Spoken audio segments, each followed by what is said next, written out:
शुक्लाम्बरधरं विष्णुं शशिवर्णं चतुर्भुजं प्रसन्नवदनं ध्यायेत् सर्वविघ्नोपशान्तये।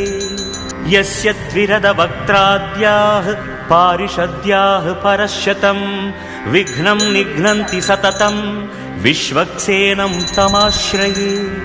व्यासं वसिष्ठनप्तारं शक्तेः पौत्रमकल्मषं पराशरात्मजं वन्दे शुकतातं तपोनिधिं। व्यासाय विष्णुरूपाय व्यासरूपाय विष्णवे नमो वै ब्रह्मनिधये वासिष्ठाय नमो नमः। अविकाराय शुद्धाय नित्याय परमात्मने सदैकरूपरूपाय विष्णवे सर्वजिष्णवे। यस्य स्मरणमात्रेण जन्म संसारबन्धनात्